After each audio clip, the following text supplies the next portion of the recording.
In this episode, we're talking with Simon Kuestenmacher from the Demographic Group. We're going to explore new demographic trends with wealth transfer and how that will shift over the next decade or so. What's up with Gen X, where banks are starting to view them as the risky generation? We've also had record immigration numbers in recent times, which has exacerbated our housing crisis. But what are the downsides of changing the population policy? And when it comes to state government housing policies, many consider that New South Wales is leading the way. Does Simon agree? Welcome to The Elephant in the Room. This is the podcast where we love to talk about the big things in property that never usually get talked about. I'm Veronica Morgan, real estate agent, buyer's agent and buyer's agent mentor, co-host of Foxtel's Location Australia, author of Auction Ready and co-host of Your First Home Buyer Guide. And I'm Chris Bates, mortgage broker, recently ranked number 5 in Australia out of over 18,000 brokers in the annual MPA Top 100 Mortgage Broker Awards. Before we get started, I need to let you know that nothing we say here can be taken as personal advice. We always recommend you engage the services of an appropriate and experienced professional. Our guest today is Simon Kuestenmacher, the co-founder of the Demographics Group, together with Bernard Salt. This group provides specialist advice on demographic, consumer and social trends. And Simon writes a weekly column for the New Daily and a monthly column for the Australian newspaper, and he's a sought-after media commentator. In his spare time, is something I didn't know, Simon has authored 3 books on maps and runs what is now the world's largest Twitter account dedicated to maps and data. His social media posts reach over 25 million people every month, and he ranks as one of the world's top 10 influencers in data. So I actually did not know that. That's very impressive. Simon, thanks for joining us again. It's been a while since we last caught up with you, and we've got lots to catch up on. There's always things happening in the world of demographics, so always happy to be back on. As you know, Simon, you and I can chat for hours and absolutely love every conversation with you. The demographics and the property market are so interlinked, and so these are always really valuable conversations. I think where we want to start today is, as a broker, it's very clear that the wealth transfer is happening earlier and bigger and faster than I ever thought, and you can see that that's supporting property prices from not just parents and grandparents. So from a demographics point of view, this sort of wealth transfer and what we're seeing today was probably always predictable, but is it surprising you, and, what are you seeing? Yeah, it's great to see the intergenerational wealth transfer taking place already, because it's occurring when people are still alive. So your financial advisor would probably tell you stuff like, hand over wealth to the younger generation while you're still alive. You have control over what you do with the money. You still get to see the benefits of handing over wealth, and you can do it in tax advantageous ways. But that's also a bit awkward for many people, because you need to come to terms with your own mortality. You need to talk about your own mortality with your kids, or your kids need to talk about your death with you. That's super awkward. So while this is what we should be doing, many of us don't do it. And then wealth only gets transferred from one generation to the next when the last parent dies. And that tends to be mom, because mom is 4 years younger than dad, and she has 4 years longer life expectancy. So that means, from a demographic perspective, it is actually very easy to time and to predict when the vast majority of wealth is being handed over, because all I need to do is count the number of baby boomer women year after year. I see this number decline, and instead of calling this instances of baby boomer women deaths, that's a bit morbid, we call them instances of intergenerational wealth transfer. It's so much more clean. Possible. You've got demographics trends there, but you've also got changes in society's beliefs and attitudes, and and that can shift, I imagine, I don't know, and so with events like COVID, or events like house prices running, or I don't know. So, how is that changing things as well? The thing that, from a societal perspective, that is already changing is, of course, stupendously high house prices. So therefore, the parents are very tempted, if they have the spare cash, to help their kids to get onto the property ladder by giving them a couple of $100,000, depending on what they have, towards their mortgage. And that is actually, financially speaking, an absolutely marvelous decision if you think about the family unit as a whole. I know interest rates are higher than this at the moment, but if you get an interest rate on your loan of 5.3% over 30 years, that means you pay exactly twice the amount of the loan to your bank. At the moment, you pay more than that. But so a $500,000 mortgage becomes $1 million to the bank. That means in this scenario, if mom and dad give you $100,000 towards your mortgage, they actually give you $200,000 worth of money. So you double the bang for your buck. You more than double it at the moment. So it's an absolute no-brainer that within the family unit, you should utilize the bank of mom and dad. It's absolutely clear. That said, that is advice on the individual family unit. On a societal basis, that of course has a couple of implications, because we know that even though a particular couple A and couple B, they might be just as educated, they might be just earning the exact same income, and one couple has a bank of mom and dad to draw from, the other one doesn't, the economic advances that one couple makes over the other are quite significant. So therefore, we are dividing society increasingly into an asset-owning and non-asset-owning cohort. That, of course, means, yes, aspire to become part of the asset-owning class, but it's very hard for people who cannot be helped onto the property ladder at the moment.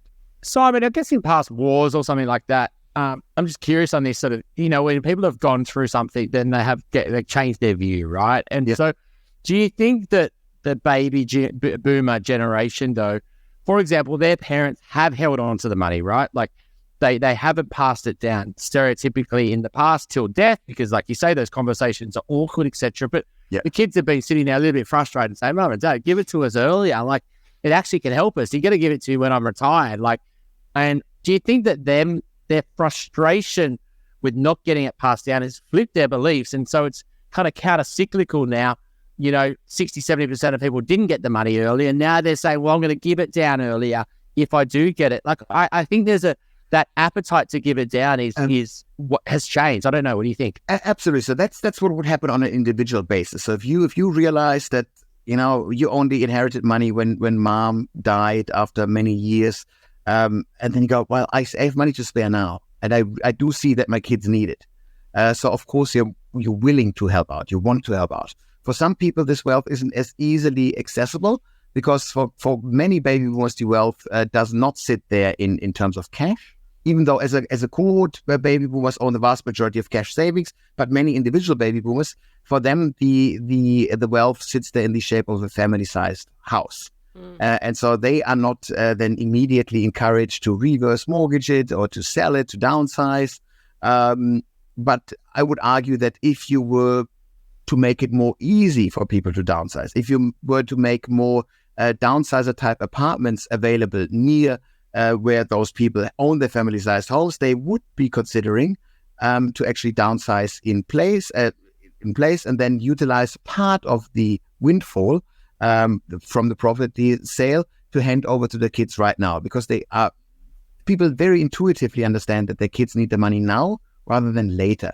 Because the way that demographics fall with birth rates, with first dates of first birth, is that millennials now stand to inherit money in their late 50s to early 60s, which is, and I'm being facetious here, but you don't need money at that point in your life, because your kids already left the house at this point, and you can actually downsize. So it's a bit of an awkward period to inherit the money. So you might actually then skip the millennial generation, hand over wealth right away to your own kids, so that they have it easier. But it's weird, and millennials would then probably say, I could have used a couple of tens of thousands of dollars of your inheritance a decade earlier. That would have made things much easier down the track. As a member of Gen X, I can relate, because I think that's the situation. A lot of Gen Xers have been getting their inheritance, if they're going to get one, in their late 50s to 60s, when their kids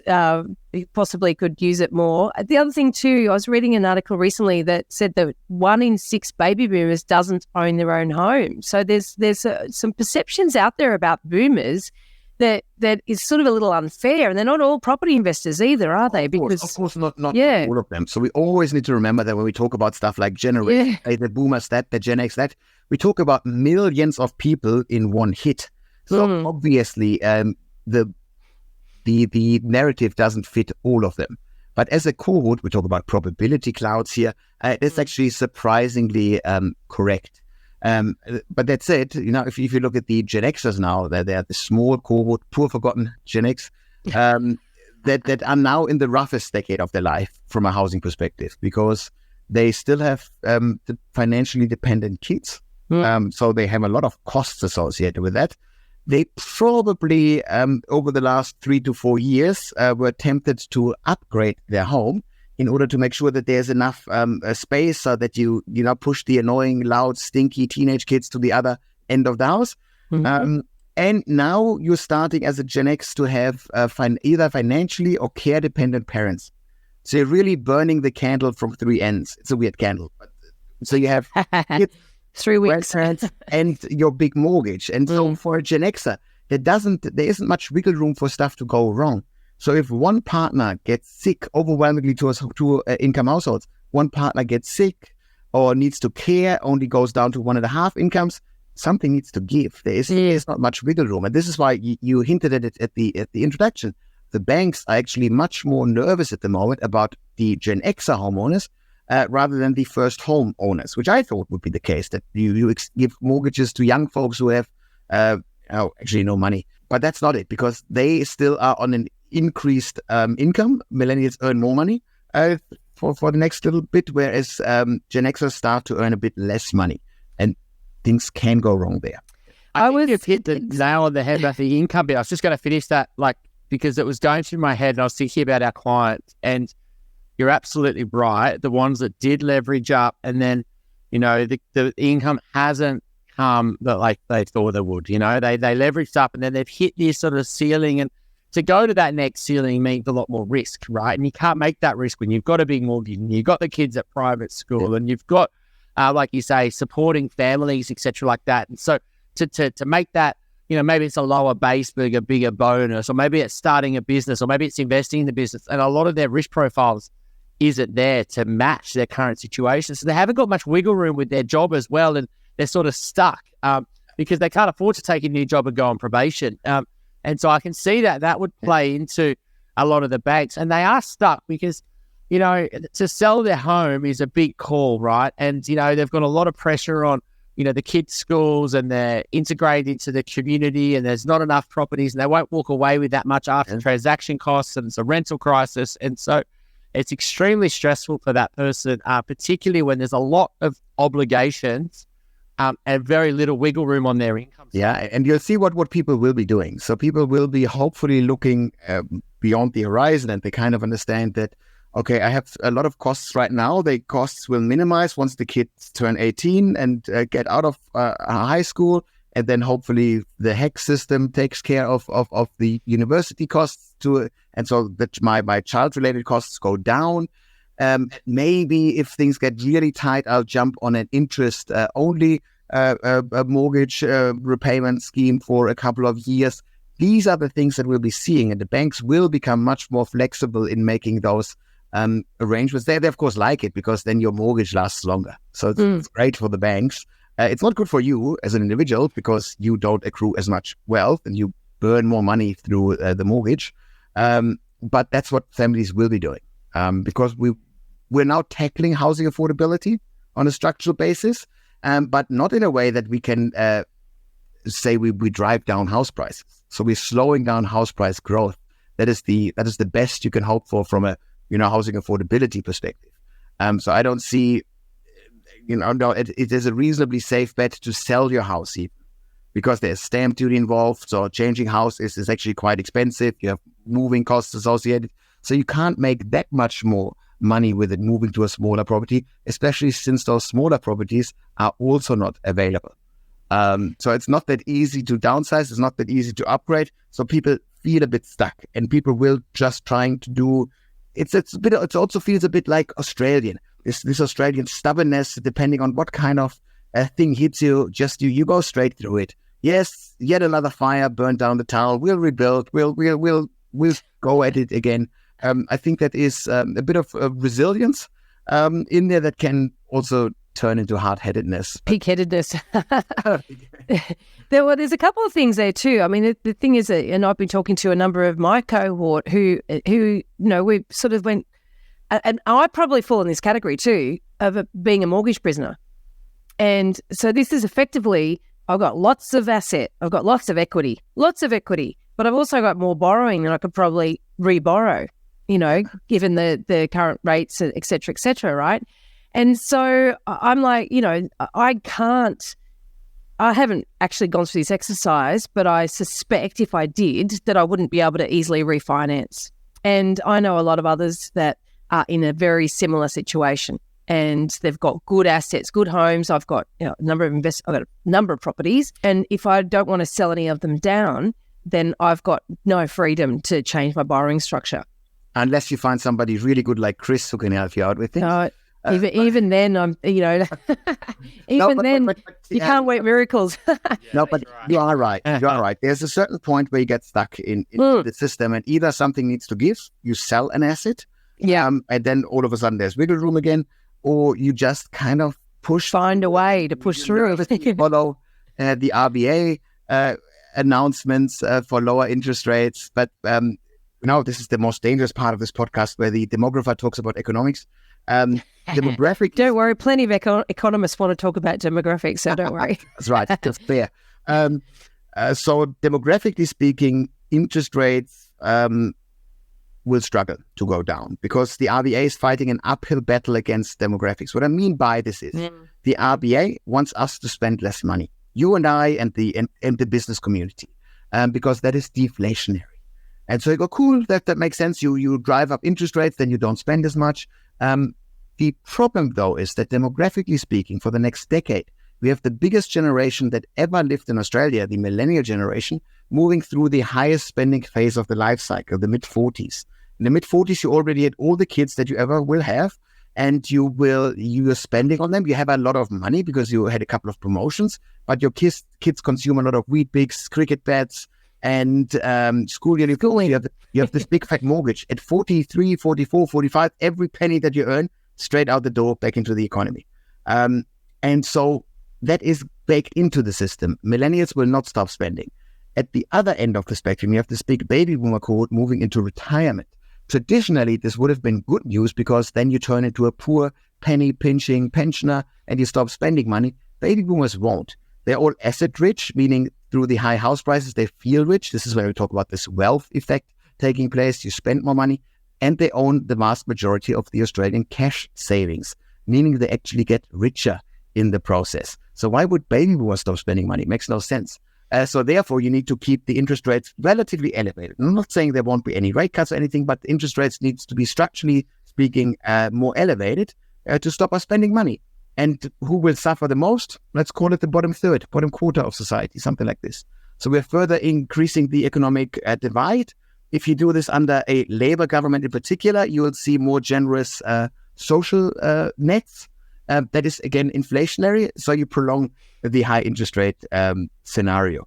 That is the end of me talking about economics, I promise. And there is more than just the consumer to the interest rates, because how much businesses invest is much more important in terms of driving inflation than consumer behavior. But that element, of course, I'm not all that optimistic. So I would say interest rates are probably not going to fall all that much. So those pressures that we just discussed, they are probably going to be with us for longer than we would enjoy.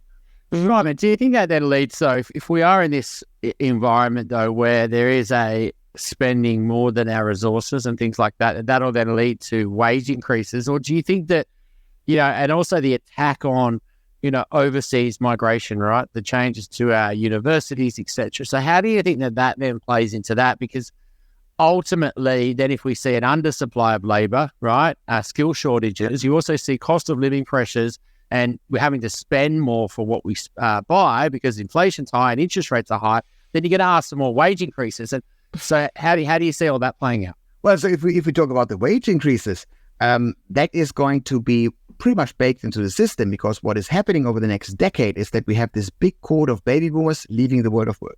So there's a big cohort moving into retirement. They're, of course, allowed to retire. They worked hard. It's fine. It's not a new phenomenon. But previously, when one bunch left the workforce, you had a bigger bunch entering at the other end. This time around, it is big cohort out, relatively smaller cohort in. Because the folks that are now entering the world of work is the small Gen Z cohort. These are the kids of the tiny Gen X cohort. And yes, we're amping them up with migration, with international students. And so if you look at a chart, you got to go, now there are plenty of people in their 20s. Surely they'll make up the gap, but they won't. because despite the narrative about international students just coming here to drive Ubers and not contributing, not being students, overwhelmingly international students are international students and they're not contributing to the workforce. And plus, half of Australians now go to university, meaning they're not really contributing to the Australian workforce at scale before the mid-20s, because they hang out in the university system for just one more degree, because education also became inflationary. So instead of just doing a bachelor, which is now half of a year 12 cohort will go to uni, we don't need that many, to be quite honest. So that drives the value of degrees down. So in order to then get this pay increase, the bang for your buck, you stay for a master's. With the number of PhD students in Australia is stupendous. They're meant to be, traditionally speaking, to be feeding into the university system as expert educators. We have way too many. So yes, from a knowledge perspective, the PhDs are great. They increase the pool of knowledge on this planet. It's wonderful. But from a workforce perspective, it's stupid. Anyways, those people, that means they don't contribute to the workforce right away. So we have a shrinking pool of workers. As if this wasn't bad enough news, we have millennials continuing to make babies for the next 13, 14 years, meaning they go on parental leave the world of work, at least temporarily. So we are running out of workers, structurally speaking. What do you do when you run out of workers? Well, wages go up. And you work your existing staff to death. You also do that. But so you'll be working more, you'll be getting more money. For work-life balance has gone awful. It's great that you have more money. Well, as long as the cost of living stays roughly the same, then more money is cool. If cost of living goes up more than your wage, you haven't gained much. You probably lost stuff. And that will continue for the next decade. Pretty rough prediction. Do you think, though, that, you said that the baby boomers are going to keep spending, right? But if they then see that their Gen X kids and their kids are those and their grandkids really struggling, like you said, with cost of living and, entering the property market, and they're slogging themselves out at work and things like that, that will only increase the wealth transfer earlier. And that money will most likely go into property. Do you see that's where it's going to go? The whole intergenerational wealth transfer will be used on property. It is hilarious. So if you think about this, either if you transfer wealth right now from one generation to the next, two things. One is much more common. The first one is the bank of mom and dad to help out with housing. That's the biggest one. The second one is paying for your grandkids' childcare. These are the two big things. The vast majority of that goes into property. If you inherit money or the wealth when the last parent, when mom dies, the 2.5 kids of her, they will inherit a 1/4 acre block, maybe a smaller block with a family-sized home. You either sell this block, which happens to be mostly located in the middle suburb of our big 5 cities, statistically speaking. You either sell this house as is to a relatively rich family that can afford this. They probably then take the population density of this particular lot from 1 person to 4 persons. But most likely and more commonly than not, we will bulldoze the 1/4 acre block and we'll put 2, 3, 28 shitty townhouses, whatever we can squeeze onto the lot. And we then take the density of this lot from 1 person to 10 people. And so this already money entered the property market. The 2.5 kids, they will share the profit and they will do exactly what you do when you get money. You will pay off the mortgage, property market, or you'll buy an investment property, property market. The 2030s, because this is when we will see the intergenerational wealth transfer speed up throughout the 2030s. It'll reach the crescendo in 2041. It'll then stay elevated throughout most of the 2040s. That's when baby boomer women die. And so we know what's happening. So if you are in the property game, do not exit, do not retire before the 2030s and 40s, because that's when things will get absolutely wild. So as a mortgage broker, as an auctioneer, as a real estate agent, the amount of work that will come through you is crazy. So much turnover there, because who is going to move into those newly developed townhouses in the middle suburbs? It is not the young folks that are right then looking for to start their families, because they are not rich enough to afford this. It is the millennials that just right now, over the last couple of years, moved to the urban fringe, to the cheapest suburbs where they could afford the 3 and 4 bedroom. They can then upgrade and move back to the middle suburbs. And so you, statistically speaking, the thing that happens is you shorten the average length of time spent in a house. So you increase the number of property transactions. So anyone who's having a finger in the pie of a property transaction is making a killing. From a state perspective, we say we do not care about making a profit. If we just care about right-sizing the property market, you get rid of stamp duty before that happens. That allows people to turn over homes at an even higher rate and right-size at a higher rate. Then you could actually use the dying out of the baby boomers as a catalyst to make sure that everybody moves into a house that roughly fits their needs. That would work beautifully if there wasn't such a stupid thing as politics, where everybody might agree that this would be a good thing to get rid of stamp duty. But what do you do instead? You introduce a land tax. And a land tax will be absolutely beloved by absolutely everyone who doesn't own a house. It will be absolutely hated by everyone who owns a house. And still the majority of voters own their house. So it is political suicide to attempt this. Because if one party, doesn't matter whether it's the red party, the blue party, agrees on, we should do this, let's get rid of stamp duty and introduce land tax, all the other party needs to do is sit there quietly and say, how about we don't do that thing? And then they will be in power. It's guaranteed. So without absolutely bipartisan support from the get-go, this policy cannot happen within the next 10, 15 years. It's utterly unthinkable. Who knows whether this will be the case? Maybe in a power broker situation where the Greens, who are the biggest third party and who are, of course, overwhelmingly being voted in by renters, to be honest, from a housing perspective, they could operate as a power broker there. But I think still, without Labour and Liberals working together, stamp duty is difficult to get rid of. You've been tracking the work from home change. I mean, a pandemic, demographer's dream scenario, right? Putting the people to the side and all the health issues, like to watch the change to society through that and how we changed. What's your thoughts on where we're at in this debate of, working from home versus hybrid work versus 5 days back in the city? And, how do you see this, because it's going to go through stages, right? And where do you think we are in that? And where do you think that we might end up? Well, so a couple of thoughts here. First one is that we probably will end up with some sort of hybrid mix. You cannot turn back the clock and pretend that we completely go back to pre-pandemic levels where we go into the office 5 days a week. That is unthinkable. What also turned out not to be the case is that we work fully remotely. Very, very few people do this. Most people work at least 1 day per week in the office. What that already means, and the 1 day is enough to do this, is that it means you need to be somewhat connected to the CBD, to the office district of your city. That means we stay within a magical 2-hour drive time radius of the CBD. If you draw and you can do this across every city, every capital city in Australia, it is hilarious how much it works. Draw a 2-hour drive time radius, and you see that everything within this 2-hour drive time is boomtown.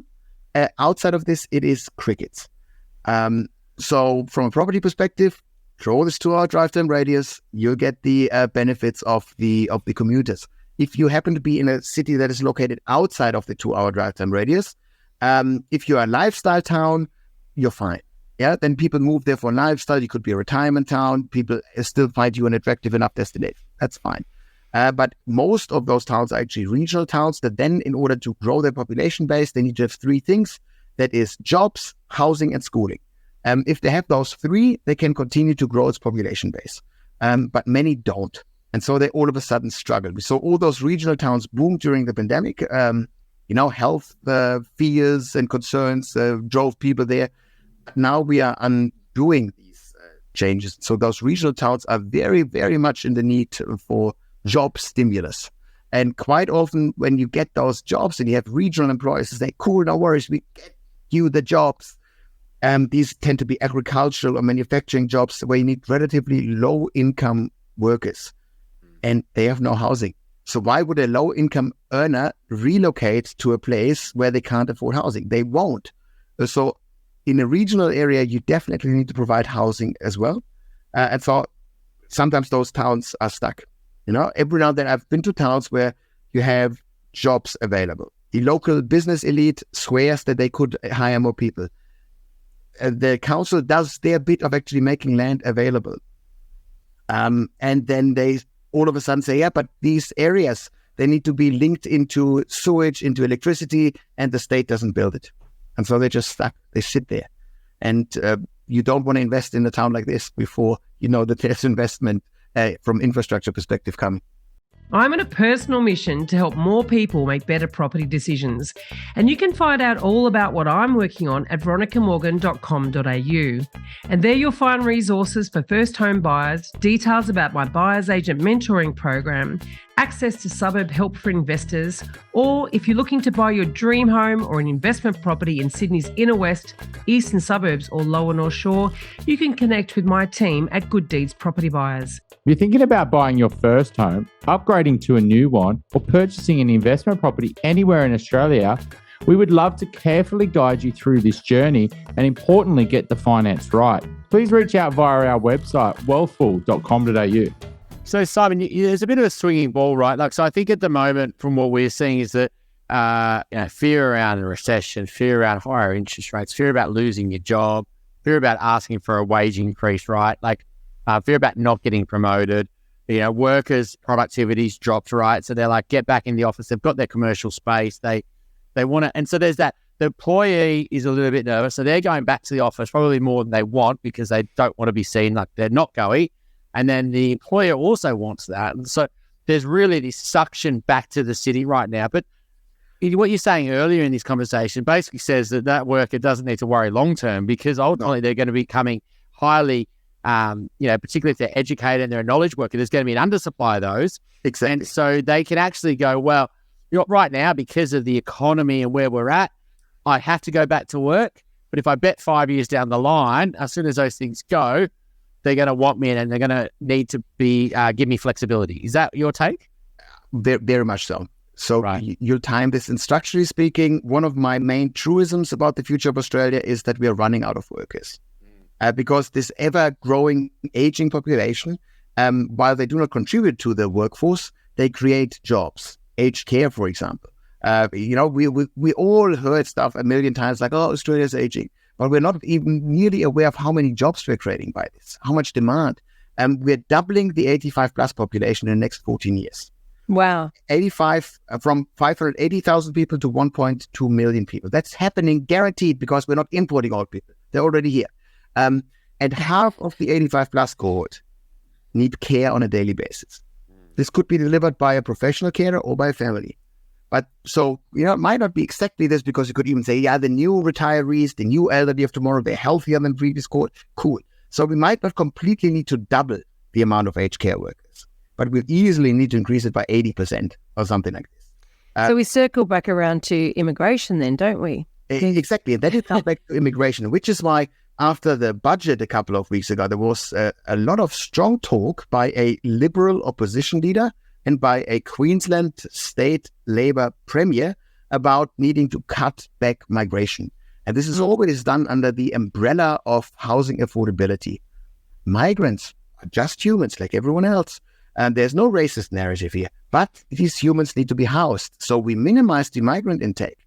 And all of a sudden, we need to house fewer people. That takes pressure off the housing market. This is a good policy. And we do this to make sure that Australians get more affordable housing because that is truly what they need. That's the narrative. And they always make very sure that there's no racist emphasis in these statements. Cool, fair enough. But it's also an outrageously convenient narrative because housing affordability in that context happens to just be linked to a non-voting cohort. Migrants. Very, very convenient. It also means that you already, by talking about this, you tick the box of tackling housing affordability.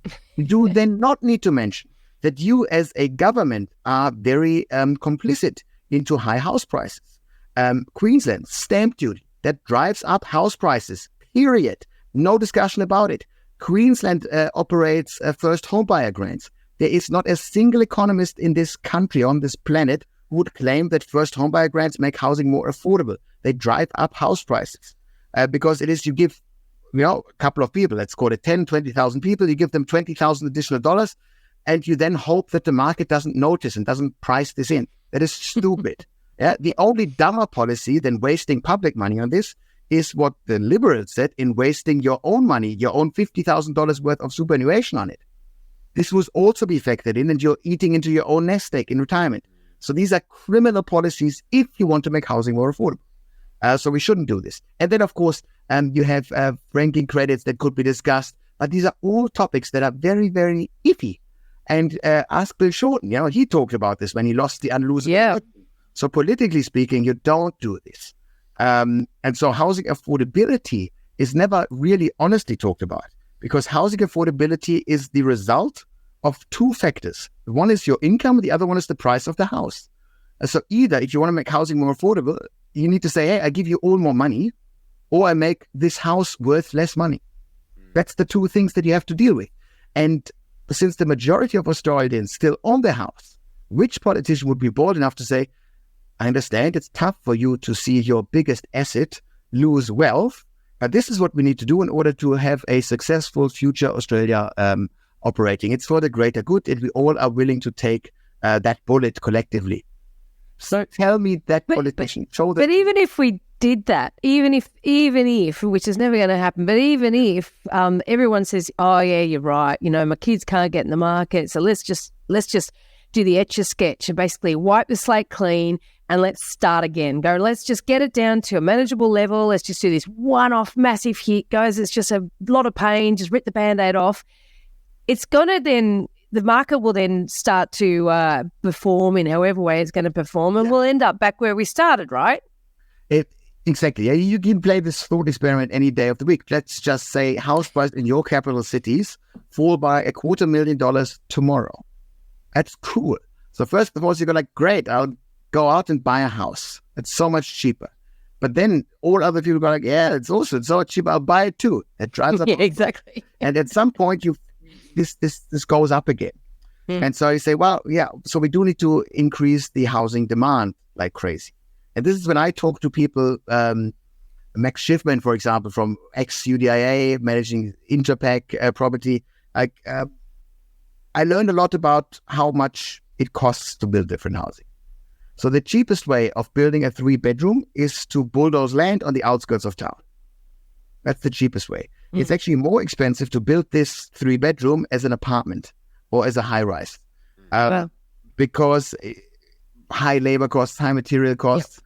And so you go, well, that's why we're not building those apartments. This is why we're still trying to operate on the green field, because that's where housing is more affordable. And then if you then have a property on sale, a 3-bedroom property, is just so much more expensive as an apartment than a greenfield box. Then you go, it's not worth it. My argument against this, though, is that this is only the point in time that you sell it, that this is cheap. We still want to remember that Australian cities are a bit awkward looking. Australian cities from a population perspective, from a population density perspective, are on average around 3 to 4 times lower than a comparable European city. In some cases, it's much more extreme. Like Berlin, for example, fits 7 times into Melbourne from a size perspective. They're roughly comparable cities. And so you go, that's not good, because that means that you and I, as taxpayers, we pay for about, let's call it 4 times the number of sewage pipage, of electricity lines, of rail, of road. It's expensive to be a sprawled out city. So if we somehow found a mechanism of financing property, medium density, high density property in a long-term perspective, it would ultimately be cheaper in the long run. And that is, by the way, what people try to do with the build-to-rent sector, because this is a property that is not meant to be sold ever. This is meant to be, somebody builds it, they own this property forever onwards, and they get a continued income through rent. And this, for the first 30 years or forever, how long you finance this thing, isn't that sexy. You know this with your own property, that it's very expensive for the first 30 years that you pay down the mortgage. And once you paid it down, housing is essentially for free. Yes, 1% maintenance costs, whatever. But it's dirt cheap. And if you had a long-term property investor, this could be a state, this could be a super fund, any kind of institutional investor really, you could create the type of housing that the planners want, and you could finance it. At the moment, it doesn't work. Do you think, with the Chris Minns stuff that's going on, though, in New South Wales, that this is really a good insight of the direction we should be going? And it's really pretty brave policy to upset councils and say, we're going to overrun you and this is what you must do. So it's finally some accountability there. Are you a massive fan of what they're doing? And yeah. Absolutely. I am, first of all, I'm an absolute massive fan, but I'm also seeing a couple of risks there. So what we've been seeing for decades is that councils, particularly councils in the middle suburbs of Melbourne and Sydney, to be quite honest, blocked development because they were not incentivized to okay development. As a local council, as a self-interested local council, you're actually stupid to give the green tick to any development because somebody hates it. And this somebody could be the neighbor, could be whoever, but they will be voting for you. And so they will not be voting for you if you're okay. So you just veto everything. And then if it's really important, VCAT or NCAT or wherever pushes it through and you're good to go. But that slowed development. And that made sure that we continued urban sprawl. Because instead of building apartments in the middle suburbs of Melbourne, Sydney, we built it on the outskirts of town. So we sprawled out the cities. The states now kind of had enough of this. And they say, hey, how about we set really strict housing targets for each local government area? And if you don't hit those targets, you get consequences. At the moment, they're still using the carrot. At the moment, it still operates largely that there is an additional magic pile of money, and you get handed part of this money if you fulfill your housing targets. That's the first step. We'll be very soon be seeing the stick. So you withhold funding from local councils or you put them under administration. That is happening. And you do this because so you can centralize planning functions and you can say, we need that many people here, that many people there. We need that kind of dwelling stock here. So it's a bit more like SimCity, where the computer game, where you have the centralized power deciding where something goes. That's what the states and what the Minsk government is doing at the moment. That's cool. That works. The potential downside of this is that you lose local intelligence, is that you do dumb, centralized Soviet-style planning without taking the local concerns into place, because there's a reason to begin with why we had 3 levels of government. And we cannot completely kill off local government and hope that there are no negative consequences. There's a couple of things here, right? For starters, like Soviet-style development, well, they actually built higher housing for people, ugly, but it was built, right? And it was built by the state, right?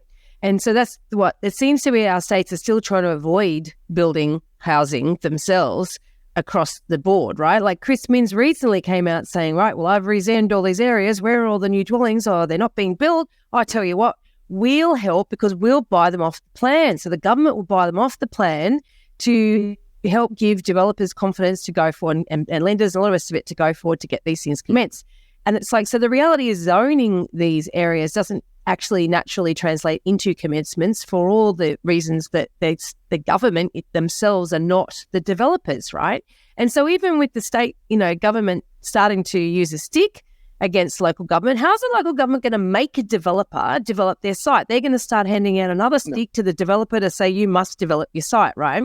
But the other thing too, I'm observing this at the moment in some of the up in the leafy North Shore suburbs of Sydney, where you've got the rezoning within, I think, 400 metres of train stations, right? And there's this standoff happening because all these properties, all these owners that are sitting within this zone, they've been approached by developers and agents to say, right, if you buddy together with your friends, let's put together a development site and let's put it to market. Now, anecdotally, the stories that I've come across, not one of them have actually sold because their expectations are a lot more than what a developer's prepared to commit to. But not only have they not sold, the opposition came out and said, well, if we get back into government, we're going to revoke all that rezoning change. So immediately you've got a situation where there's a standoff. So anybody who actually wants to sell their house in these zones, they can't. Because who's going to buy it? You need to have the confidence for the private sector to be able to say, this zoning, these laws, they stay in place. Yeah. Otherwise, exactly. I'm not investing a thing because very much it's still the case that it takes forever to get this thing off the ground. Or alternatively, what I was speaking to someone else and I'm hoping to get on the podcast in Victoria, we've had situations where rezoning, where the developer's gone, fantastic, I'm going to go and get an approval for, an extra 20 stories or whatever. Now my site's worth so much more than it was before. They're trading the sites and they're still not developing them, Exactly. And so they're discussing things in the background about how can we incentivize fast development of the site? What kind of, staged taxation scheme or whatever could there be that you want to get people into the market soon? We, of course, have the issue, generally speaking, that there is demand for housing across the full income spectrum, from the multi-million dollar, super wonderful, sexy billionaire homes to affordable or just like social desperate housing stock. Development is a low margin industry, 25% or thereabouts to begin with. We do not have enough developers to service the full spectrum of the market. So it's anyone's guess which end of the market the developers will service first. It makes no sense to play on the bottom end of the market. And so the bottom end of the market is what, of course, worries me, because this is where we have the most economic suffering occur anyways. And this end of the market could be serviced by a state-owned property developer. And this would mean that you actually have to have a company that the state owns that develops the stuff. And we don't have that. And to be honest, I secretly predicted that a Albanese government might come up with something like this, because this is somebody who grew up in commission housing, who kind of got used to the benefits of that. So I had it on on my policy prediction radar, and it didn't appear just. No sign of it, hey? Yeah, not at all. Nowhere to be seen. And it's fascinating. I find it's like, at what point is everyone going to stop and go, okay, come on, governments, the rhetoric has to stop. It's a time for action. Like their target, the 5-year target at 1.2 million dwellings. How are they tracking? Oh, well, it's quite obviously that if you just look back at the last year or so, and then you project this forward, this is a big miss. But you want to go, okay, an ambitious target is always needed. Yeah, so it's always to go. Yeah, well, no shortage of ambitious targets. But it really is if you also are serious about structural change. So if you want structural change, you need to have a very ambitious targets. Otherwise, you're not doing it. And you go. This is my old line of, if you go to a greenfield site anywhere in Australia, you look at the way they're building the house. You go, is this the best way to build a house? We're taking all the intelligence and technological advances that mankind created up to today. Is this the best way? And you can't possibly say yes. No. Yeah? And so we go. Apparently we had manufacturing for prefabricated houses after World War II. And now we no longer have the capacity or capability for it. So and I think that's where things need to move to, is to move part of the big chunk of construction from the construction sector into the manufacturing sector. Not everything. So we talk about greenfield sites, we talk about medium density blocks that can easily be Legoed together on site. There's lots of infill development where you operate on awkwardly shaped lots, and this will be construction. There might be prefab wall elements that can be shipped to site as well, but overwhelmingly this will be the construction sector. So the traditional construction sector, as we think of it at the moment, that'll continue to operate. But there is plenty of space to completely rethink the way we do housing in a manufacturing sense. The problem is, every big player is already playing with it, but they're doing what I would consider piecemeal. Because if you think about this, just imagine you could build a massive factory with crazy machines where you build this is individualized walls. This is not just a wall where every house looks the same. You design it on plan. You take the materials, you individualize each Lego blocks. It has all the things, the wiring, the pipes built into it. You can build it with machines at relatively fewer laborers on site, and then you just ship it to site and build it there. You could completely eliminate material wastage. You have about, a quarter of material gets wasted on a construction site, something dumb like this. Wow. You do not have any bad weather impacts because you build it under a roof. You utilize your labor better. We run out of tradies, and they spend an awful lot of time in a car driving from A to B. Yeah. They're wasting productivity there. You could minimize this in a factory. So there's plenty of stuff that could be done better in a factory setting. But who is setting up this factory? Setting this up, driving the innovation is stupendously expensive at first. In the long run, we know that it will be cheaper, but who's financing this in the long run? Even a big player like a Lend-Lease, like a Mervik, they are not rich enough, as dumb as that sounds, to pull this off at scale. So where does the money come from? And I would always point to super funds. but we'll see. Yeah, I mean, it's interesting. So I've followed the prefab space, Modscape and Archie Blocks, and there's been so many places. Ultimately, they need cash buyers to buy their properties, and that's only a subset of the market that, is a bit older who want to do that. And then it's getting council approval, etc. And it's the banks that are holding the tin there. Ultimately, if they were allowing people to borrow for a prefab build, then they'd create a whole demand for it. And the banks just won't do it because they have no control over the assets. So, Modscape, for example, they're building this thing, they want progress payments. They're not going to build it all and then say, give me the money once it's on the site. They want to get paid along the way. It's too risky for them. And then when if they go under, the bank could be completely lose their money because they've given it. So that's, I think, the thing the missing ingredient. Like, it all makes sense, but they can't get funding. Yeah, but the developer could. There's so many financial innovations that need to come as well. So we think about technological things, we think about demographics, but there is just ways of where the financial incentives don't work, where we just have no way of financing this in the right way. And look, I look for those banks, for super funds, for, how could a state finance this kind of stuff in the long run? There is innovation that I would want people, be this super funds, be this states, be a bit more innovative and just risk it with one project. All you potentially waste is a couple of millions, couple of tens of millions. This is nothing considering the size of those players. But we do need to get rid of this, what is being called CMA, the cover my ass mentality, where people are risk averse. We want to take risks.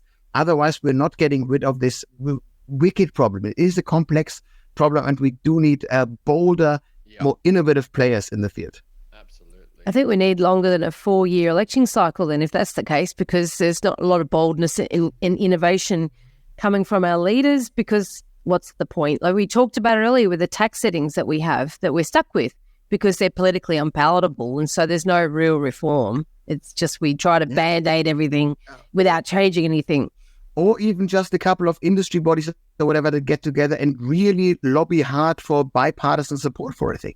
This is also the whole idea, is that you just give money, that you must, and we have frameworks in place already in Australia with the Royal Commission, for example. This is a marvelous institution where you think we actually have a mechanism that says there's a certain issue, something like child sexual abuse, that is bigger than politics. So we give this issue into the hands of experts, and they can then draw those decisions. And so why couldn't we use the kind of spirit that is associated with something like a Royal Commission to a certain issue, like housing? This is why some people call for a Royal Commission for housing.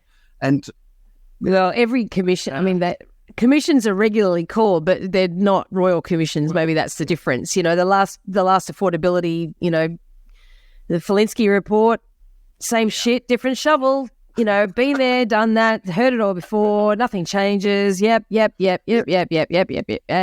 So on that though, Simon, you said about like royal commissions. I do wonder though, the aged care royal commission, obviously there's major issues there. And that's when you said that the 85 plus, particularly it's going to be women, like you said, they're 4 years younger, they live 4 years longer, right?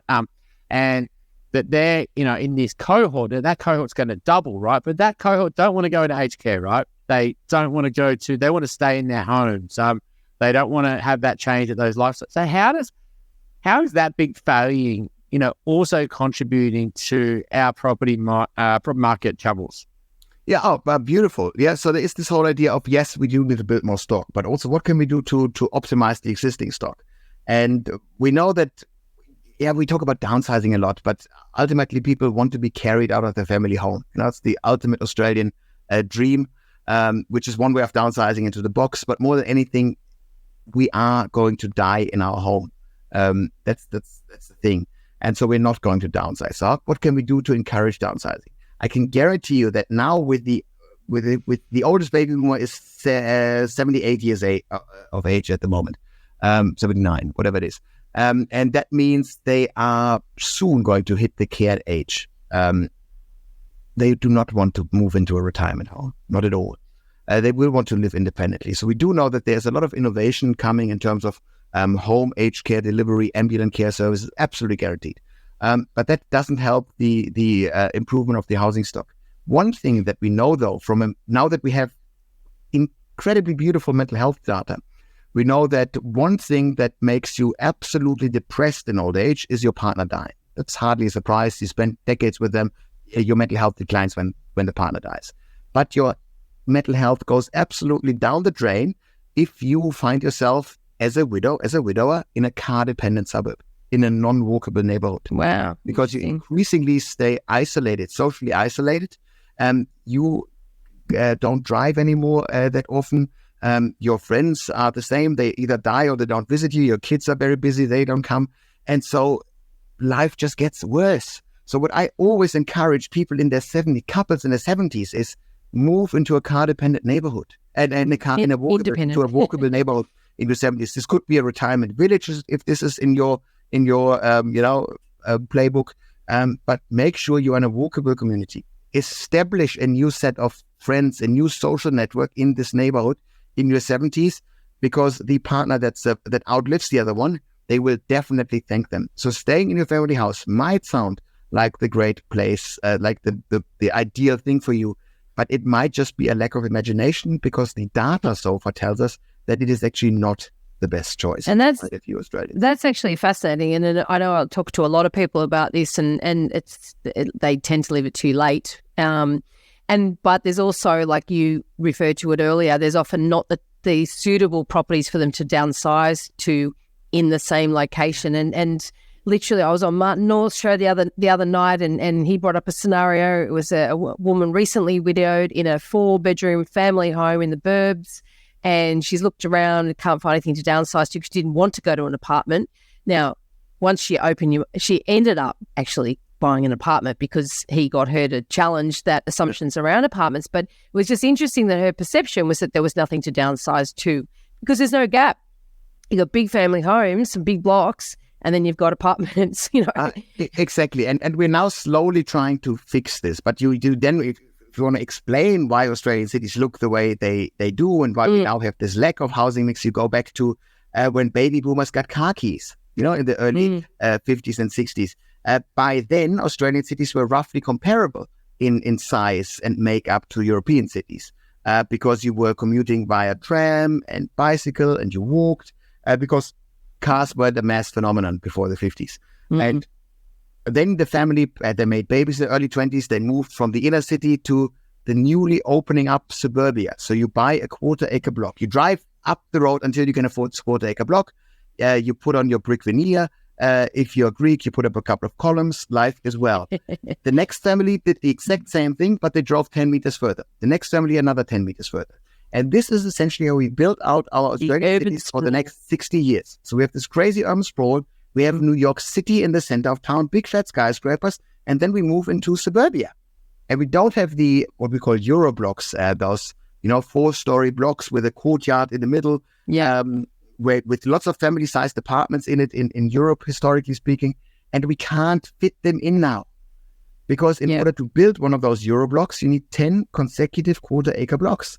And they are not available because grandmas don't die in such a coordinated fashion that you get them all in the same way. So all the best we can do when we densify is townhouses. We can't do this big scale. And of course, you can do things what the Minsk government is doing in New South Wales. You say, hey, around the rail hubs, we really encourage large scale development. That's the best you can do, and we're inching along like this. That's it. That's how the big existing cities do it. If we were to take completely the big picture perspective about Australia in 71 years, because in my best estimate, in 71 years, Australia will double in size. From 27 million people to 54 million people. And this is the computer game challenge to you and everyone listening here. Imagine Australia with twice the number of population. You get Australia handed right now 27 million people and a box of 27 million new Australians. Where do you put those new Australians? Where? You could double every city times 2. Now that'd be dumb, because Melbourne and Sydney stopped functioning at around 4.5 million people. So you don't want to double Melbourne and Sydney. You want to grow them at new cities. You need to double Perth. It's a purely functional city. Times 1.5 is enough.